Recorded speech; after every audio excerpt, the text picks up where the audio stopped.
ఇక ముందు ప్రభుత్వం పైన పోరాడదాం, నేను ముందు వరుసలో ఉంటాను చెప్పేలాగా ఖచ్చితంగా ప్రభుత్వాన్ని నిలదీసే విషయంలో కూడా ముందు వరుసలో ఉంటాను, అందరికీ అందుబాటులో ఉంటాననే ఒక సంకేతాన్ని గ్రౌండ్ లెవెల్కి పంపించేలాగా. రాకేష్, పార్టీకి సంబంధించిన వరకు ఒక చర్చ నడిచింది. లీడర్ ఆఫ్ అపోజిషన్గా కేసీఆర్ ఉంటారా, ప్రతిపక్ష పార్టీ నాయకుడు స్థానంలో కూర్చుంటారా, లేక కేటీఆర్ కానీ హరీష్ కానీ రెస్పాన్సిబిలిటీకి అప్పచెప్తారా అనేటువంటి ఒక చర్చ పెద్ద ఎత్తున నడిచింది. ఎందుకంటే మొన్న జరిగిన శాసనసభ సమావేశాల్లో కూడా హరీష్, కేటీఆర్ కొంచెం యాక్టివ్ రోల్ ప్లే చేశారు. ఇప్పుడు కేసీఆర్ పూర్తి స్థాయిలో ఎల్ఓపిగా తన రెస్పాన్సిబిలిటీస్ని ఫుల్ఫిల్ చేయబోతున్నారా? పార్టీ నాయకత్వం విషయంలో ఏం చెప్తోంది?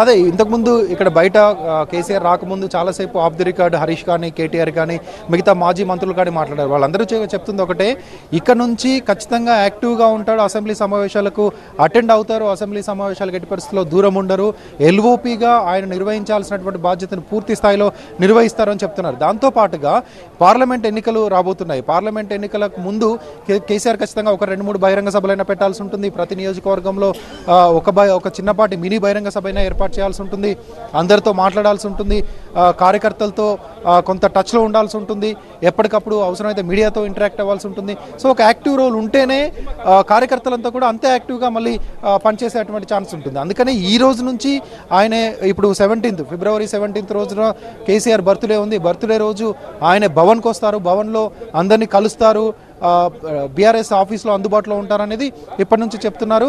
బర్త్డేని కూడా చాలా గ్రాండ్గా సెలబ్రేట్ చేయాలనేది కూడా కార్యకర్తలకు ఇప్పటి నుంచే లీడర్లు అదేవిధంగా ఎమ్మెల్యేలు చెప్తున్నటువంటి మాట. కొంత యాక్టివిటీ బిల్డప్ చేసేటువంటి ప్రయత్నం అయితే చేస్తున్నారు. కేసీఆర్ పూర్తి స్థాయిలో ప్రజలకు అందుబాటులో ఉన్నారు, పూర్తి స్థాయిలో రాజకీయాల్లో ఉన్నారు, 24 గంటలు ఆయన ఎమ్మెల్యేలకు వాళ్ళకు అందుబాటులో ఉంటారనే ఒక విషయాన్ని బిల్డప్ చేసేటువంటి ప్రయత్నం అయితే పార్టీ చాలా స్ట్రాంగ్గా చేస్తుంది. దానికి ఈరోజు ఒక మొదటి అడుగని చెప్పొచ్చు. ఎందుకంటే ఇన్ని రోజులైనప్పటికీ, ఎలక్షన్స్ అయిపోయి ఇన్ని రోజులైనప్పటికీ అనారోగ్య కారణంగా ఆయన సర్జరీ కారణంగా కొంత దూరంగా ఉన్నారు.